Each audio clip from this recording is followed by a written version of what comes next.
Beyond Resilience is a series of curated conversations created by Firelight. Beyond Resilience does a lot to keep people connected and keep people talking about films or talking about issues, connecting our filmmakers and other filmmakers together. We wanted to create a space where our community, that is BIPOC documentary filmmakers, could lead a conversation. We have to do a better job of knowing that films aren't just what we can physically see on the screen. It's about the people that put in the blood, sweat, and tears behind the scenes. Knowing that what you're so passionate about, someone looks at as unmarketable or niche. Who's the audience for this? Who's going to care about this, right? And those simple things that people say are like daggers to you. I think that is the part of the violence of the model minority shit, that it like shaves away our history of resistance, of rebellion, of ferocity. We have always resisted. We have always fought back in many different forms. It's an evolving form. You have to evolve or not you will stagnate. You have to have intention to change, and you have to understand that you're not changing to try to give anybody a gift, but you're changing so that you can do your job better. What we're asking for is just proportional access, proportional resources, proportional marketing money, so that it does actually meet its mission, so that it does actually lean into the diversity of perspectives. I hope that Beyond Resilience will keep its edge, will keep pushing the boundaries of the conversations that we need to have, and will keep growing its audiences, pulling in new people from the industry, outside the industry. It continues to be a space where people can have a BIPOC creator-led conversation. That is what it's about.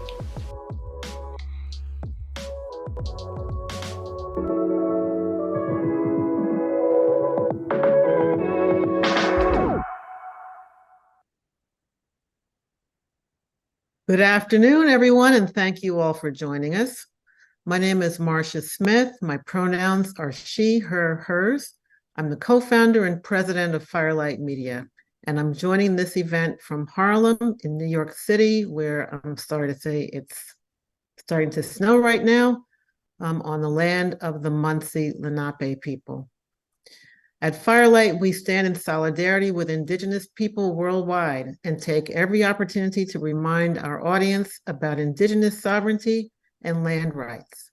I encourage you to follow the link in the chat to learn about whose ancestral lands you are joining this event from. Please feel free to share your own land acknowledgement in the chat.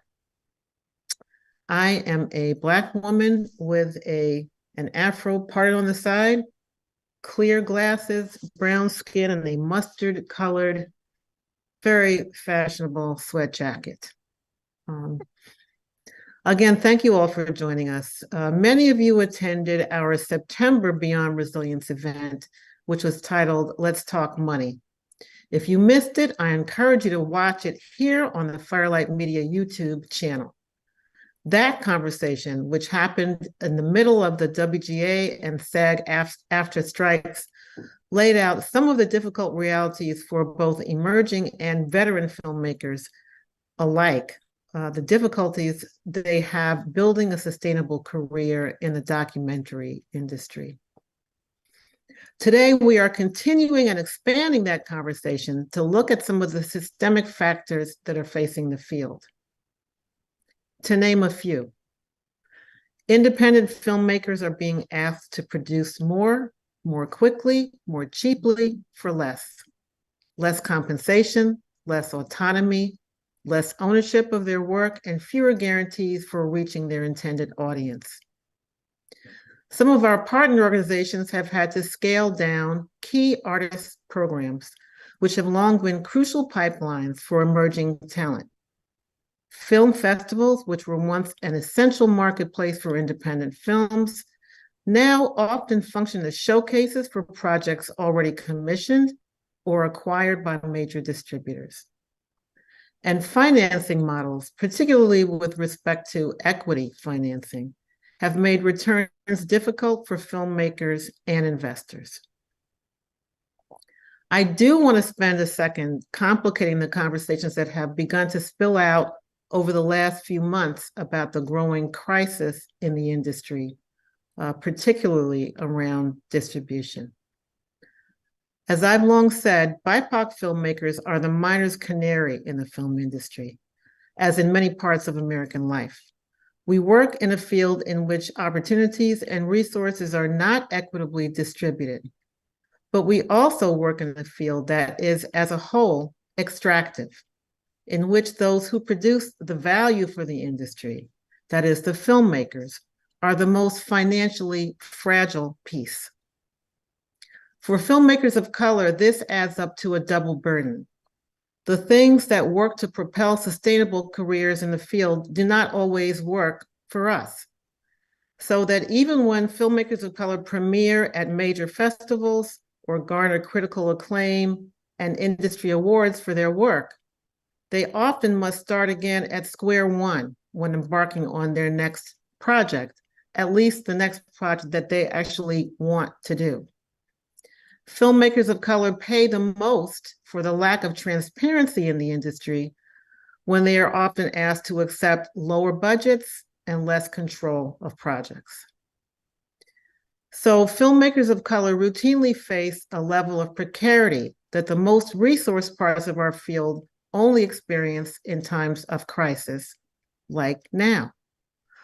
This is one of the reasons Firelight has increased its support for mid-career filmmakers since 2020 in recognition of some of these longstanding issues. But we can hardly tackle structural systemic issues in the field on our own. If we do tackle the systemic issues that prevent filmmakers of color from finding sustainability in our industry, we will benefit every member of the industry at every level, including the broad public that constitutes our audience. Solve for us, and you solve for everyone. And so today, we will not just assert, we will reassert that the system is broken. We hope this discussion, with our formidable panel of power players and change agents, will be a call to all of those who care deeply about the craft of documentary to come together to help us build a brighter, more sustainable system and a brighter future for all of us. I am very excited and very grateful to our panelists today, whom I'll introduce in just a moment. Grateful to all of them for joining us to discuss these issues. Before that, a special thank you to our ASL interpreter, Sharon Pierre-Louis. For closed caption services, please see the lower right-hand corner of your YouTube screen. A special thank you also to our ongoing Beyond Resilience supporters, including Open Society Foundations, the New York City Department of Cultural Affairs, the National Endowment for the Arts, and Field of Vision for making our series of conversations possible. And now on to our panelists. Geralyn Dreyfous is an Academy Award-winning producer with a distinguished background in the arts. She is founder and board chair of the Utah Film Center, co-founder of Impact Partners, and a founding member of Game Changer Films. As an EP or producer, Geralyn has been involved in countless award-winning films, including Navalny, Born into Brothels, Invisible War, The Square, and 16 Shots, all of which I believe were Academy Award-winning films, as well as multiple festival winners and nominees. She has been recognized by Variety, the International Documentary Association, and Doc NYC, among others, for her significant contributions to documentary filmmaking. Thanks for joining us, Geralyn. Thank you for having me. Brian Newman is founder of Subgenre, which I'm sure many of you, like me, read as often as it comes out. Brian consults on content strategy, distribution, and marketing for some of the top brands in the world. Current and former clients include Sundance, The Climate Pledge, John Deere, Tazo, and WeTransfer. Brian has served as CEO of the Tribeca Film Institute and also produces independent films in addition to his weekly newsletter on film on Substack, which I encourage all of you to sign up for and read. We expect to be joined in just a few minutes by one other guest whom I will introduce at the time that she is able to join us. So I'm going to ask all of you, before you answer for the first time, please provide a visual description of yourself. So Geralyn and Brian, I know both of you have been involved in multiple discussions over the last year about multiple issues that are facing the documentary industry as a whole and documentary filmmakers. I just want to start by asking each of you what you would identify as the key problem or problems facing us now. Geralyn, you want to start? Sure. So I'm Geralyn. I go by the pronoun she, hers, and her. My hair is highlighted blonde to cover up gray.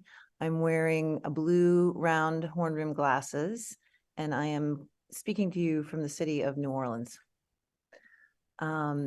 So just a bit of a background. I started a company called Impact Partners 17 years ago, and we, in 2007, so it'll be 17 years this coming year.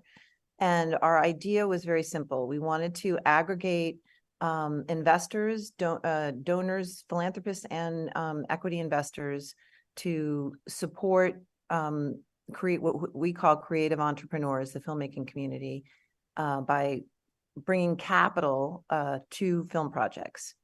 And at the time, there was only public television, PBS, and HBO. So very much like today, we have limited buyers. But what we did have then, and we don't have now, is we also had the beginnings of like sort of alternative distribution. We had documentary filmmakers that were bringing their films and creating semi-theatrical screening. And we just had a robust determination of artists that were committed to bringing their films to audiences that they knew were there for them. And I think we have to return to that basic belief that there are audiences for our work, and it's our job to find them. And that what I'm seeing right now is not a crisis of distribution. I'm seeing it as a crisis of consolidation, where a lot of our platforms have been bought.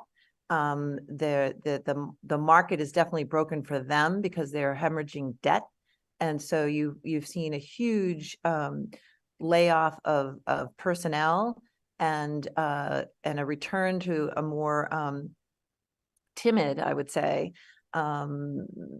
interpretation of where a film can find its audience.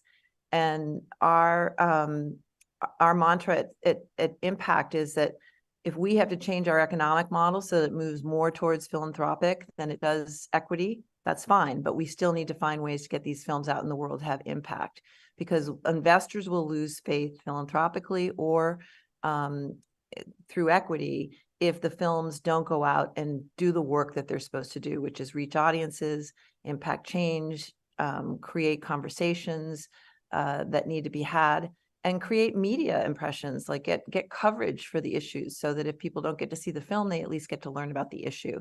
So those are our primary goals at Impact Partners.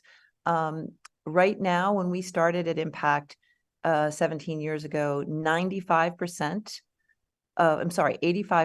of what went to Sundance sold at Sundance. Today, 2024, 17 years later, 10% of what is going to Sundance is selling. So that part of that is because what Marcia referenced, that a lot of these major festivals have become platforms as marketing platforms for distributors to launch the films, which I would say unfairly off the backs of nonprofit dollars. But we also have a situation where we're being told by streamers that our films are too small. They don't have the impact and the audience reach that is needed per an algorithm to warrant a sale. So right now, I think yes, there's a distribution crisis in that there are fewer people buying the fewer platforms than there were 2 years ago because of consolidation, and fewer sales for documentary films, especially political films.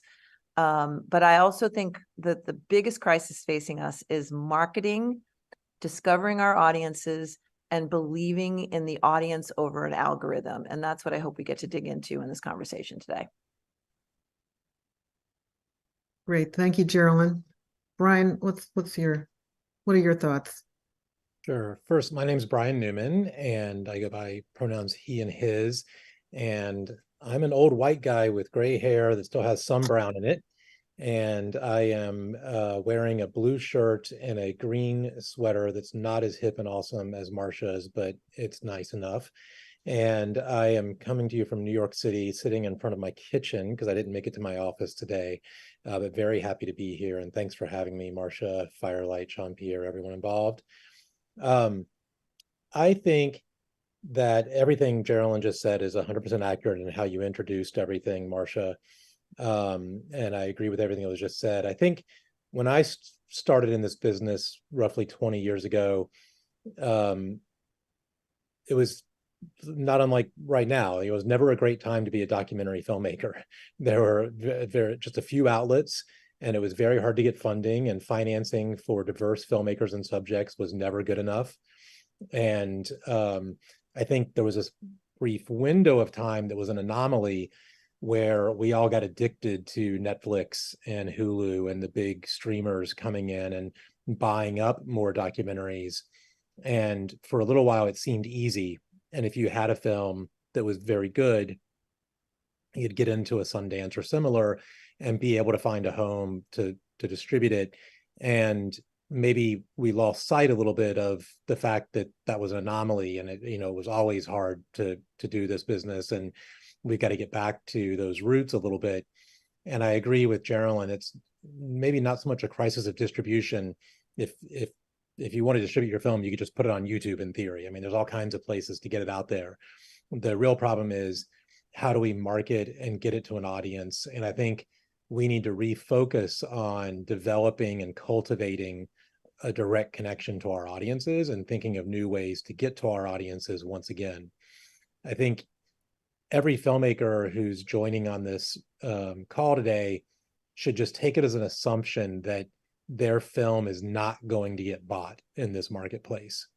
And if you happen to be the lucky one that does, that's a great thing to happen to you.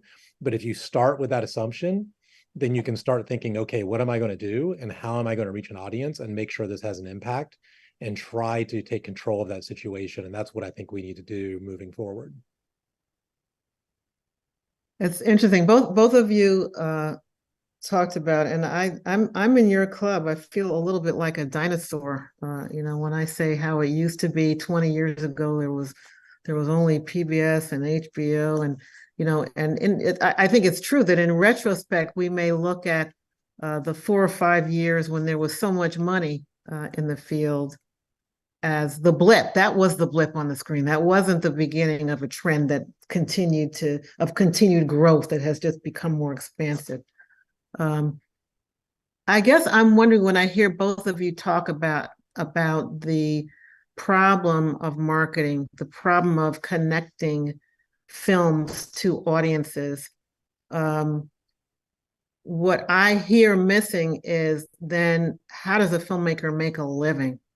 I'm curious if both of you can talk about that, because I think the part of the I think actually, filmmakers do have a history of being scrappy, creative, dedicated. If anything, our culture is like self-sacrificing, right? You're going to work yourself in the ground for the love of your film. You're going to put everything you have into it, all your money included. And so I just wonder what you all think about the piece of that picture that you laid out that relates to the filmmaker's ability to make a living.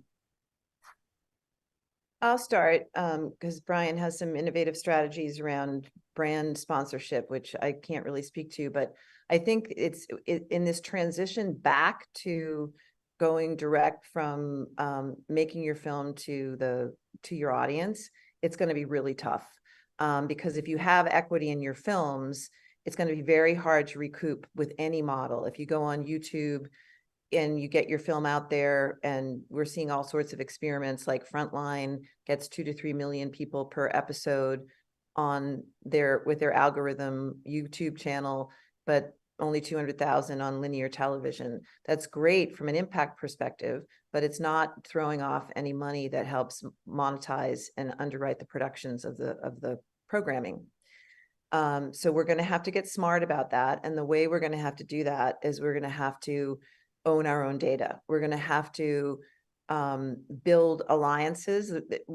For the producers out there, your job has gotten a lot harder, because you're going to have to find ways where at least 50% of your recoupment of your budget is going to have to come from TVOD, which means transitional video on demand, finding ways to reach audiences, affinity groups, so that people will, buy or transactionally buy your film.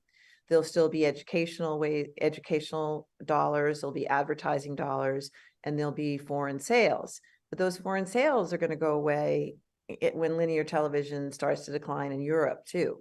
So I think that we're going to have to move very quickly to a more philanthropic model, where a filmmaker is getting paid the right amount of money to make a living when they complete a project.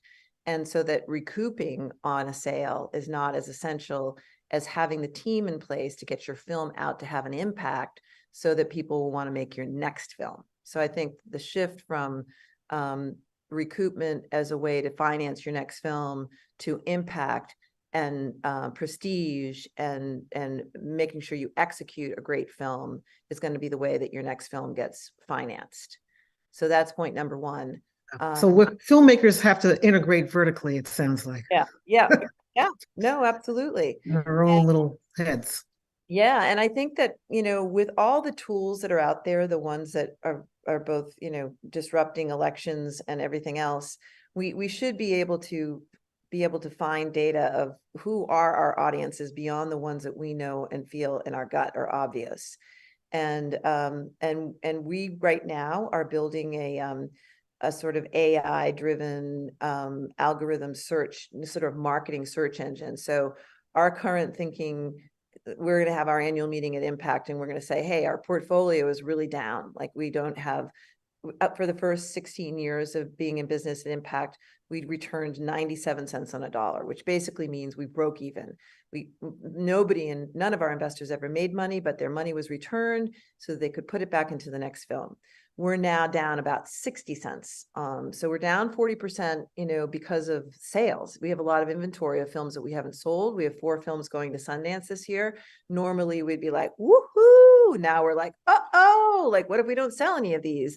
And we don't have a plan in place, and the filmmakers didn't have a plan in place for a self-distribution. So we right now are making this investment in this technology so that we can offer to a filmmaker, let's say you go to Sundance, you win the audience award, you have no sale, that we could say to that film team and the sales agent, as you continue to work on your sale, why don't we keep this film up on the platform, leverage the marketing attention that the film's gotten by being into Sundance, and allowing it either to be up on a paywall where you split, the filmmaker takes the money directly to recoup, or you allow the film to be on this platform.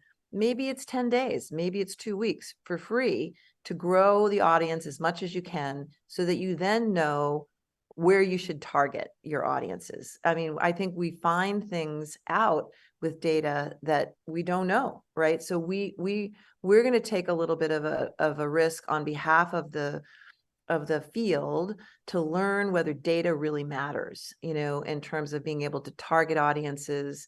If you do have an ad spend, to spend it wisely, and, to sort of put as much time as you can into building your initial war chest of people that you're going to take the film out with, which means building some early allegiances with nonprofits that you might be able to send a link out through the nonprofit, and they could profit participate if the film was downloaded.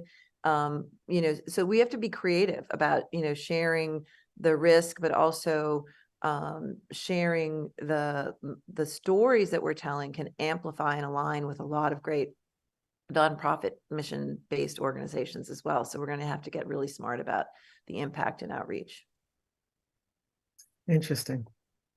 Yeah, and let's just acknowledge right up front is should be apparent. Everything Geralyn said is absolutely correct, and I'll give some hints as well. But none of this is easy, and it's putting a lot more demands on filmmakers, and filmmakers already had a lot of demands on them already, and it's not fair, and that is just the system we're stuck in at the moment, and we have to get creative. I think the first step, though, is exactly what you're doing right now, Marcia, with these conversations. Is we need a lot more transparency about the state of the field, for one.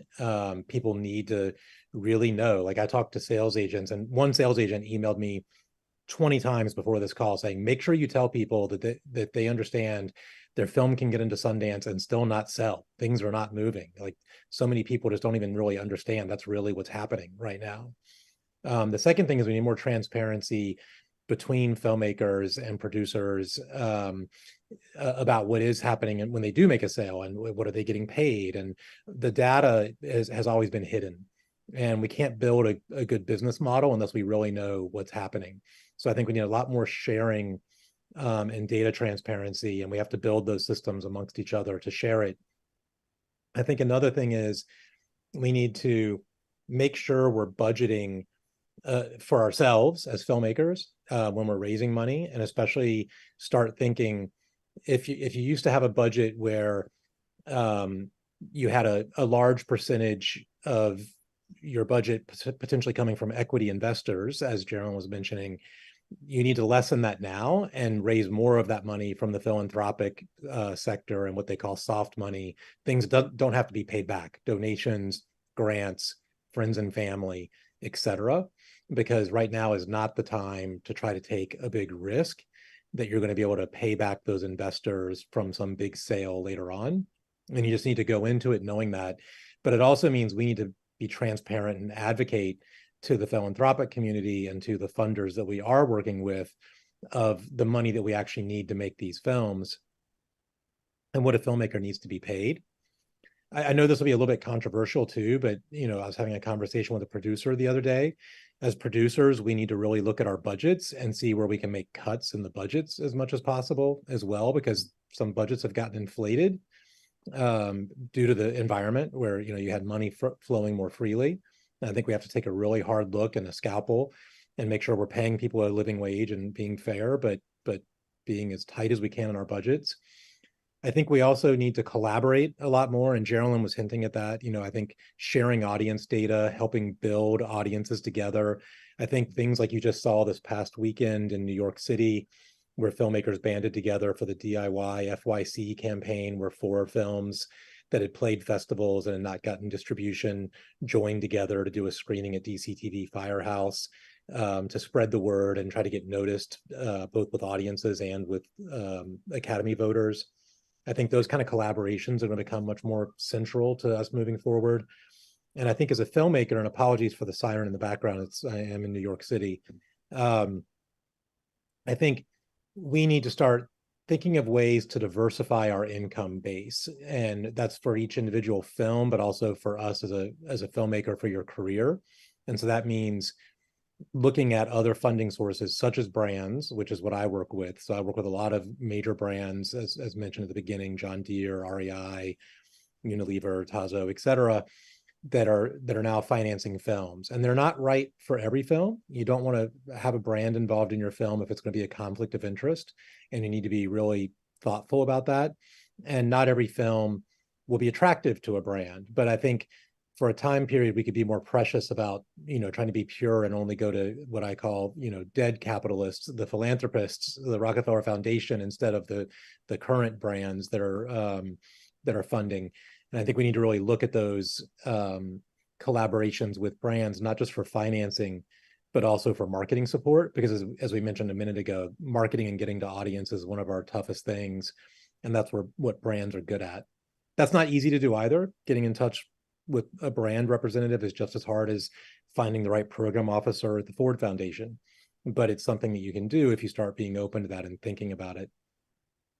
So those are just a few of the things I think are going to be part of the solution, and we can keep talking about more. But I think the number one thing I would focus on is how do we start, I'll just back up for a second. When I work with my brand clients, before we even shoot a frame of the film, we're thinking through who is our audience, what are our goals for this film, how are we going to reach these audiences, and what platforms do we think we're going to reach them through? And we start thinking about that distribution plan and raising funds for it before we shoot a frame of the film. Now, we're coming from a very privileged place because the brand is putting up funding. It's not an individual filmmaker doing that. But I think filmmakers have to go back to that approach again of thinking of their audience from day one and really figuring out, as Geralyn said, who can I partner with? Nonprofits, brands, other filmmakers, exhibitors, festivals, et cetera, to start building that audience as early as possible and owning that relationship. You know, having 1,000-person email list is much more important than having 100,000 followers on social media. You really need to think about that direct connection to your audience and utilizing that to finance and get your film to that audience as well. Well, I want to come back to the brand point because I do have a question about that. But before I get to that, you know, if I listen to both of you, I hear some themes of filmmakers taking initiative, of the collective building of tools that will help filmmakers to be able to take initiative with their own audiences, build relationships like that. And I hear themes of a return to kind of philanthropy rather than equity and investment dollars because the returns are not forthcoming. And I just want to ask both of you if you're saying what I hear behind that, which is the possibility of influencing the commercial market where, let's just say, the money still is gone.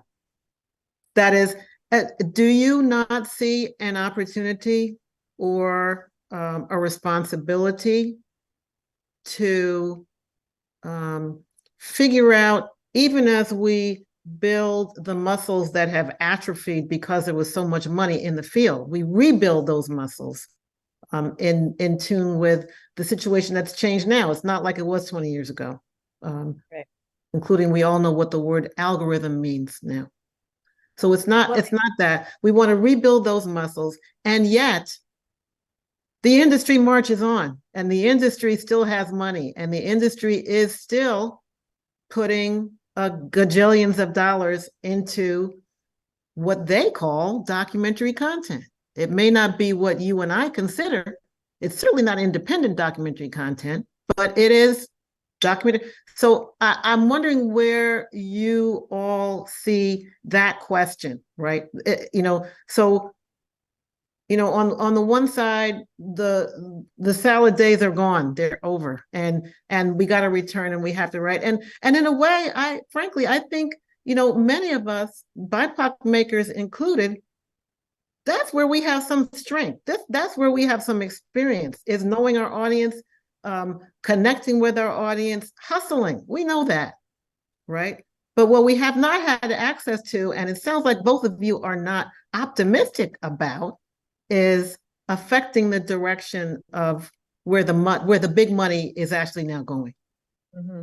Am I hearing you right? Yeah, I'll speak to that for a second. I mean, I think that there's some structural things that we could even have a whole conversation around this in terms of organizing. So if you look at public television, right? So public television only has $28 million that goes to independent filmmakers. Like the ITVS was created so that independent filmmakers outside of the studio system would have a right and access to the airwaves. The word is airwaves. Airwaves is a public good. It's a public utility, and it's protected by the Public Broadcasting Act that Johnson put in place, written by Bill Moyers in 1967. He basically said, we don't know what the miracle of this television will bring us, but let us protect against what it could become and make sure that public interest television that enlightens, that educates and informs a democratic citizenry, is protected. So you had broadcasters that had to have some percentage of their public interest television programming in exchange for the right to the airwaves. That changed with the Fairness Doctrine. That went out the window with the Fairness Doctrine. But there is no such conversation happening right now on the digital side. The digital platforms are owned by corporations. They are pipes. They are owned by Comcast and Verizon. There is probably something very smart to be done, that organizing on behalf of all of us, including journalism, not just independent filmmakers, to say, we want to have access to those pipelines. There has to be some quota of programming that is what we would call public interest programming. That's a lobbying initiative. It's a public policy initiative. I think it's important. Certainly other countries are doing that. You cannot be Netflix in Canada unless 20% of your programming is Canadian. You can't be Netflix in Ireland unless 20% of your programming is Irish. Same with Australia. Why? Those governments are trying to protect the creative economy. They're trying to protect their journalists and their infrastructure, which has been destroyed by social media. All newsrooms across the world have been destroyed by social media. So there is a real opportunity to say, we should as a community get behind public television and say, come hell or high water, we're getting more money for it. We have to help it become a streamer. There should be a PBS button on every single digital platform, whether it's your phone or your smart TV, that allows Americans to have access to free programming that enlighten and educate and entertain and inform. PBS is moving into the digital world. It does have streaming. It's woefully outdated. It's clunky. It's really a clunky system. And only 1% of streaming happens on PBS. So that's a problem. Even if PBS tripled its budget right now, if ITVS had $80 million a year, it could buy, right now it buys 6 films. It commissions most of its work and it buys 6 films. Let's say it buys 20 films. It can't fit those 20 films on the linear platform. It can only fit it on the streaming platform, which means then it needs marketing dollars to be able to let people know these films exist. They exist on the PBS streaming. That's not an impossible problem to solve. That's a problem that money and technology can solve, and leadership at public television. And I am 100% all in on supporting PBS, as well as a lot of the other experimentation that's happening. I also think we need to have a lobby. We need to have someone that's pushing back. The streamers have now created a lobby. They're trying to get out in front of regulation. And we need to really be able to say to our Congress members, what's going to happen to all those Spectrum licenses once linear television goes away? If you sell them, where is that money going to go? Maybe that money can be set aside for independent filmmaking and for documentary filmmaking. Maybe some of that can be earmarked. I think we do need to have some leadership within our field to come forward and try to anticipate that that's happening, because it's going to happen in the next 5 to 7 years. That's right around the corner. So, and I will say that the streamers are going to continue to buy documentaries. They're going to buy more reality television. They're going to buy true crime. They're going to buy sports. They're going to buy celebrity documentaries. They're going to buy cult films. And they're going to buy something that's great, that is artistically great, that will resonate with audiences. So we're still going to need festivals to discover new talent and films that have a shot. But if you look at the statistics, if 90% of what's going to Sundance isn't being sold, then you have to be prepared to distribute yourself. And so I just think we have to look at that data squarely and be smart about our expectations. I think you have the right to ask the question, can I afford to spend $40,000 to take my team and do big parties and do media blitzes at Sundance if only 10% of us are going to get our films sold there? Does that make is that a smart is that a smart use of resources?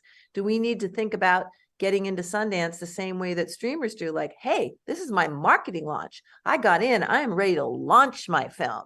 I'm going to hit the ground running with my distribution. I don't have to wait for a streamer to slot me in 9 months later. So all of these questions, I think we have to be asking ourselves. Yeah, I think you make a really good point about public television. The whole kind of reason for the creation of public television, and not just ITVS, but the National Multicultural Alliance organizations created at the same time, that were intended to really reach out to specific people of color, communities of color, and support content that reflects their experience. All of these things have both, not gotten the kind of attention, either buy-in from filmmakers, but also the kind of lobbying attention and like, well, how can we really make this function better for the filmmakers and community? So I think you make a very good point about public television. But Brian, let me turn to you. Yeah, no, Geralyn put it great, and so did you. And I think we just have to remember that when that came together, it was filmmakers coming together also with distributors who are also suffering at the marketplace. And it was a concerted effort at activism to get together to force us having what we have on public broadcasting today, and later to have ITVS and the kind of funding we have. But it came from the filmmaking community. So there's definitely a role for advocacy and for us doing that. And the streamers are scared. That's why they made their own lobbying group, because they're worried that people are going to start saying that we need other voices. And so I think we do need to get active on that. Who are they scared of the most, do you think? Being I think whoever that is, we need to be in conversation with. They're consolidating, and the consolidation is going to happen even more next year. So almost everyone, if you read the business press, the current consolidation we've already had in the streamers is going to double next year. We'll probably only have 2 or 3 streamers left within the next year, because none of them are making money and they're going to consolidate. And so they're trying to make the case that consolidation is not hurting the diversity of voices on their networks on streaming. We need to make the case that it is. And the case needs to come not from me, the white guy. It needs to come from the diverse community of filmmakers and from their audiences that are not being served. And I think I don't know. I think it needs to come from you too, Brian. Well, it can be all of us. We need the white guys to raise their voice. Firelight, Color Congress, et cetera, are gathering together groups that are really smart and are thinking about this. And one component of it needs to be advocacy. Just because we've already talked about advocacy a fair amount, Geralyn did a good job of that. I would also say that whenever you see this kind of consolidation happening and the fact that streamers are not buying the films we consider to be good documentary films, and we all know, we go to a film festival, you go to Black Star Film Festival and every single seat is sold out for a documentary and no one's buying it, or you go to Hamden Film Festival or any other good film fest and seats are sold and then those films aren't getting bought. There is an audience there and it's not being served. And so that's also not just an advocacy opportunity, it's a market opportunity. And people need to, on this Zoom, need to be thinking about not just about making films, but about how do we distribute those films to those audiences, since no one else is. And so I think there's a market opportunity. And if you think about the most simplistic way, if all of a sudden you do a good job of reaching a diverse audience with your film and it's a success because you did something outside of the system's going to look and see money. That's what it does. It smells money and comes after it. So there's also market solutions to think of that'll then wake up the system to realize, oh, wait a minute, there is a Black and brown audience. There is an audience for social issue docs. There is an audience for Speak Truth to Power documentaries. But right now they think there aren't. I think the other thing we need to and then we have to watch out for the co-optation of that. But that's a problem for another day, right? But I think we need to go into it with all guns blazing, thinking across market solutions and advocacy solutions, because next year is going to get, and then the year after is going to get worse. I mean, you've got a political environment that is not looking too great for us, and you've also got a consolidation environment. And every day this week, I've gotten text messages from people who have just lost their jobs at streamers that are cutting back still, and at major documentary production places that were serving those streamers because they're losing their budgets. It's going to get somewhat worse before it gets better, but that means it's a time for us to think of these new solutions. And I think let me ask you both one more question before we go to the audience questions. And it's about that point. I've heard a lot of people, a lot of discussion, a lot of, let's state the question. What separates the dream of an independent distribution channel from the reality? $100 million. Of bill. Oh, is that all? Yeah. So, right. Well, really what I'm asking is, is that a realistic possibility? Is that a fantasy? Under what condition? Is that out of the realm of possibility? Should we be thinking elsewhere? I think we have to think about that, and and that's why what Brian said earlier, which is transparency around what are you selling your film for? What did it cost you to make? What did you sell it for? What's the delta in between that? Because if we set up a nonprofit streamer, right? So let's just say we have a streamer that says, for audiences, not algorithms, we're going to show you the best things that these bozos, didn't pick up, but it's going to be great. You're going to discover things. It's always going to be something new. We can't rely on just a subscription base on that, right? Because to fund it. So we're going to have to rely on philanthropic support, sponsorship. But we need to know what the data set is of how do you make that market whole? Because you can't just ask a filmmaker, oh, your film didn't sell, give it to me for free. I'm a nonprofit platform. You have to find a way for filmmakers to monetize, or they won't be able to make a living. So until we understand more about that delta of data that's missing, we're not going to be able to make the mark of like what kind of a subsidy do we need to do to sustain it. And it's possible. I mean, we're doing that now with the American Journalism Project. Philanthropy has raised $500 million to support the local news deserts and try to create, through this digital transformation. So I think if we make the case, if we have the data and we're able to say, hey, of all these films that were sold, there were only what percent were sold that were BIPOC filmmakers, what percent were women, whatever it is, we need to have that data. We need to know what they were sold for compared to other ones. And then we need to know, listen, these films outperformed some of the films that you bought, right? Right. So when you have the data and you know how many people saw your film, that it's not just about numbers, it's about the demographic. Like, we reached this demographic of people, which may be very valuable to a certain advertiser, or maybe very valuable to a certain public health initiative, right? Where you could start to see some national campaign for something underwriting the distribution of your film, because it's going to reach the audience and the demographic that it needs. Right. So the data piece is going to be important for us to know how much value we can create so we can advocate for ourselves. We actually have a couple of questions from the audience about data. Okay. You gonna say something, Brian, on that? Yeah, I would just add real quickly, I think we need the data. I do think that it's a good dream to have for the nonprofit type platform. But the reason I said we need 100 million is we're going to have to market it, and we're going to have to also acknowledge the fact, go home. Like, the way I think of it is, go home to your hometown and ask anyone, do they feel like they're missing out on content? They've all got 20 streaming subscription services. They don't realize they're missing our documentaries. We've got to do a lot of education of the audience that these things are potentially disappearing if we don't fight for them. And so I think there's going to be a lot of effort around that. But a key piece of it is going to be sharing that data so that we can make the case to others. We need to be able to go to the Mellon Foundation and say, you just put $500 million into making a bunch of statues. You should be putting them into our voices instead. Let me ask you a couple of data questions from our audience. Susan wants to know, how can we share data? I think Susan means filmmaker data. If disclosure is prevented by our contracts with streamers. So where this is familiar, right? So the price for getting your budget and having the contract is everything requires confidentiality. That's one problem, right?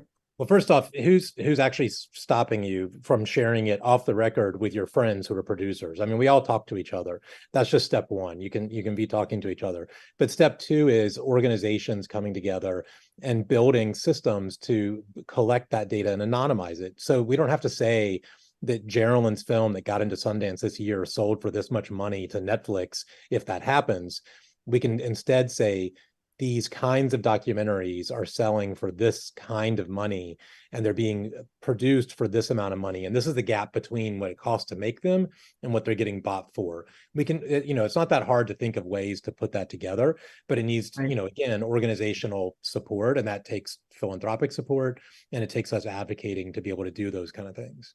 And I think it takes a certain amount of confidence building with the filmmakers, especially those filmmakers who are at the top end.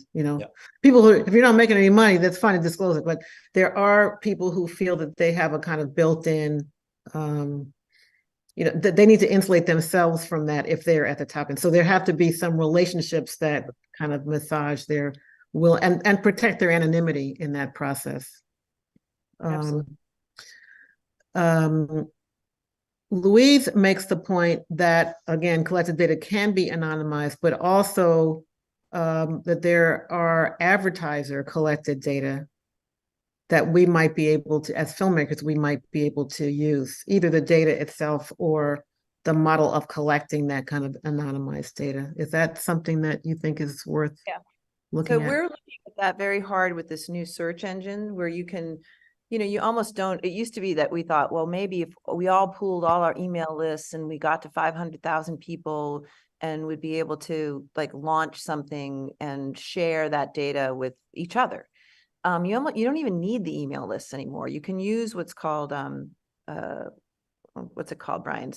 It's a pixel, but it's like they're like cookie prints from Instagram, Facebook. You can find lookalike audiences. You can absolutely track on the advertising side and scrape all sorts of data like dating apps do and everybody else does. And we're going to need to do that for our films, right? That know what the person on TikTok watching the 15-second version of your film is also buying or spending time on, right? And we're going to have to meet filmmakers where they are on the platforms that they are. So it may be YouTube, it may be Reddit, it may be wherever it is. The film is not going to be done when it's done at 90 minutes. You're going to have a 15-second version. You're going to have 60-second version. You're going to have different versions of the same story because people are on different platforms. They live in different universes. And so they're not going to just come because we create a platform that says good stuff here, but there is a way to use that to capture that advertising data, to your point. And we should, every other startup does, we should too. I think groups need to be pulling that data as well as survey data, et cetera. I think one thing we have to realize is for the streamers, it's not so much the number of people. We're never going to prove that billions of people are watching our documentary. To them that the audiences that do care about these films are the ones that are more likely to become subscribers and stay subscribers. That's what streamers care about.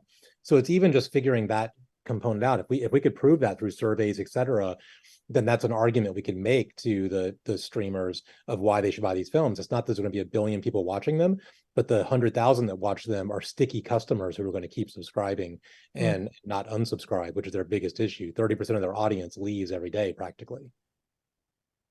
30%, wow.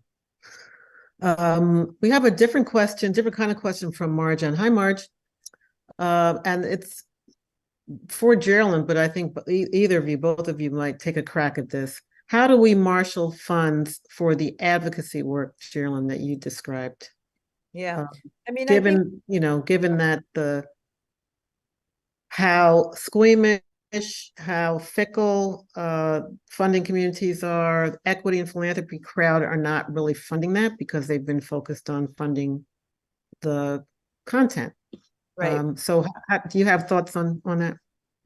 I think that some of the investors that we haven't had a lot of attrition yet, but you can start to feel people are getting tired. Like they're starting to say, I'm not so sure. Like the return, even if it's just psychic, right? Just on terms of impact is not there. So, we're going to spend a lot of time at our annual meeting talking about this is a time of transition. We're going to have some investment in learning about this data, but also the advocacy. If the idea of like getting more money for public television is the smartest, fastest way to save as much diversity and good, in the independent sector, somebody should, whoever's going to mount that campaign, we should all be working together to help them. And I would certainly be working to help fundraise for initiatives like that. Same with the data collection, right? We've seen what, Gina Davis has done with her institute, and the data really matters. It can really show people that this representation thing is real. It's bleak. It needs to improve. And when you can show the needle going up, you have some data to go back to your funders on the advocacy side, as well as on the straight philanthropic ROI side.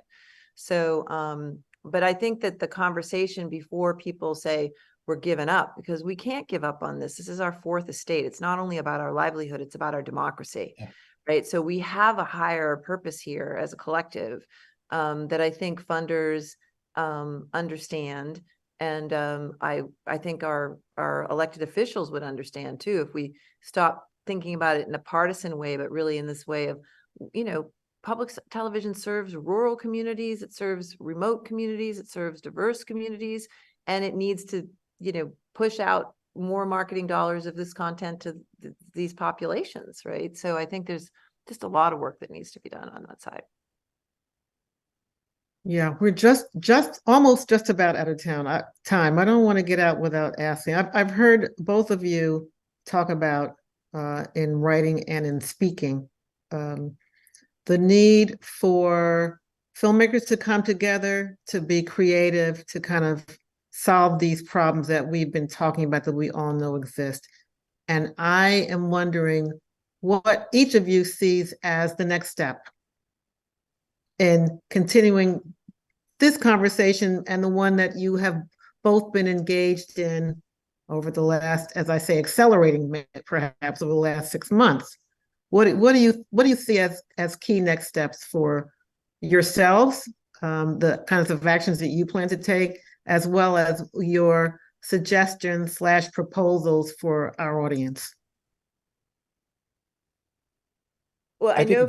Go Go ahead, Brian. You go.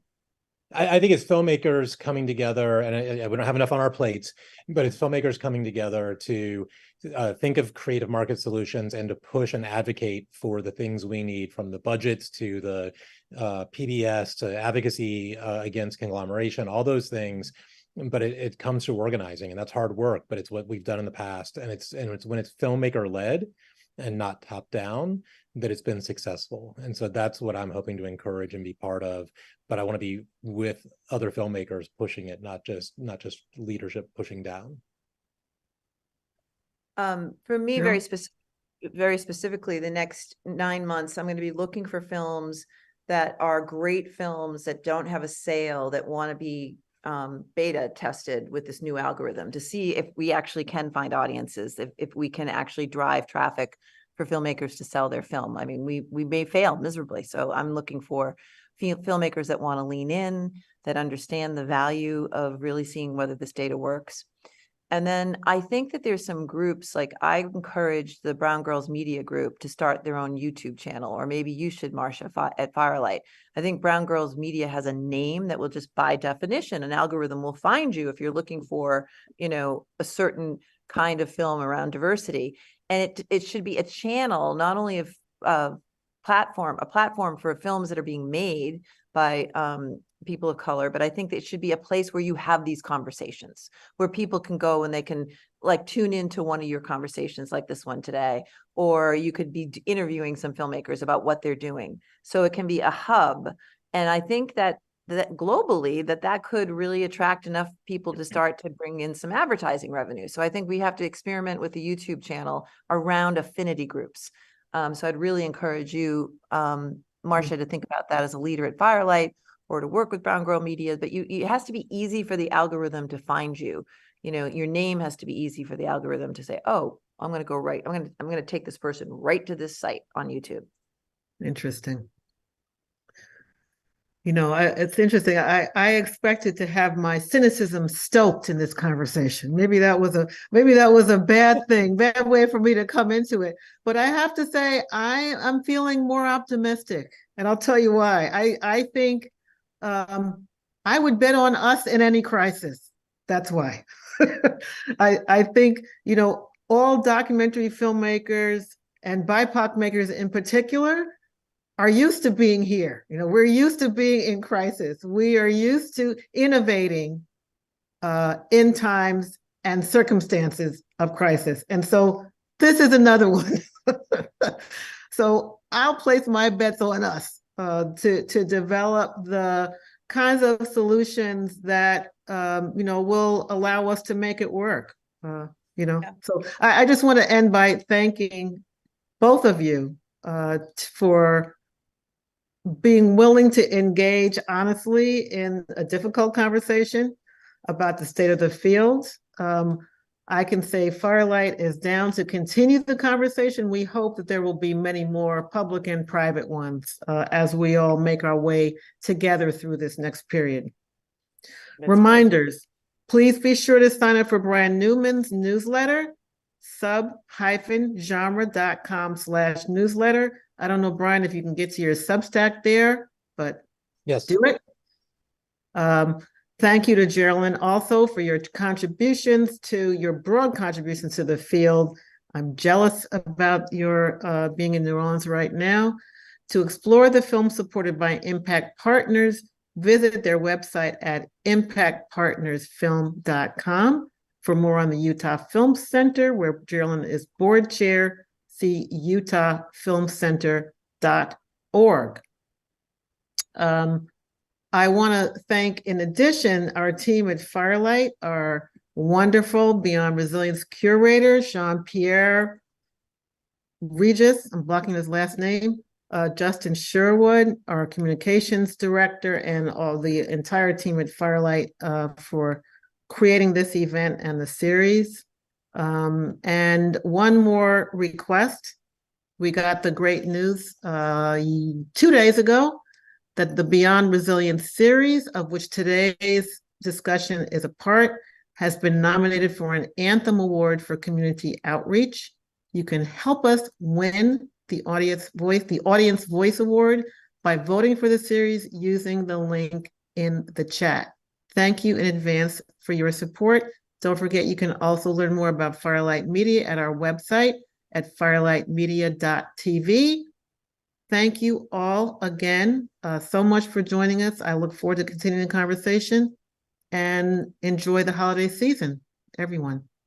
Thank you, Marcia. Thank you, Firelight.